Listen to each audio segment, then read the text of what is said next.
Oh, what do you want? Ancestor, I need your help. The army of your time scrapped the diversity, equity, and inclusion program, right? Oh, yep, sure did. One minute we're building bridges, the next we're watching bridges burn.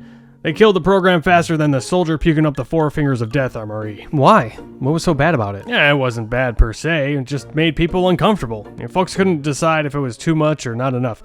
You know, like when you're trying to assemble IKEA furniture without the manual. That sounds chaotic. What happened after it was gone? Oh, the usual. We had a few months of everyone pretending it never existed, followed by a lot of finger pointing. Why don't people feel included? Why is morale so low? Like it was some big mystery. Well, that's wild. Did anyone ever figure it out? Not really. They replaced it with something called soldier standardization training, which basically told you, hey, be nice or don't, whatever works. And that worked? It depends on who you ask. For some it was a relief, less bureaucracy, less PowerPoint. For others it felt like the army gave up on even trying. You had units where people thrived and units where people barely tolerated each other. Total grab bag. What's going on in the 31st century? Well, it's a little more complex now. We're legally required to use inclusive language at all times. Last week, I accidentally called a Martian a he instead of glorf. Glorf?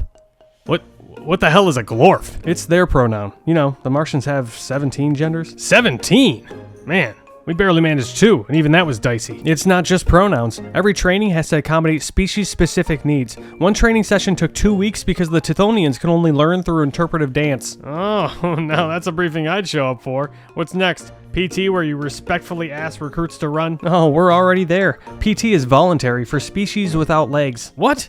Voluntary? Everything is so regulated that one wrong cultural misstep can send you to mandatory empathy training. But last week, I had to write a formal apology to a Glorfian for accidentally stepping on their shadow. Hey kid, that's the cycle. Overcorrect, undercorrect, rinse, repeat. So, what's the solution? The solution? There isn't one. That's the point. You adapt, adjust, and hope the pendulum doesn't knock you flat. That's discouraging. Welcome to life. It's a vicious cycle. Now, tell me, do you still have PowerPoints in the year 3000, or did you finally banish those to hell? No, we got holographic training now, but the meetings, those are still as endless as ever.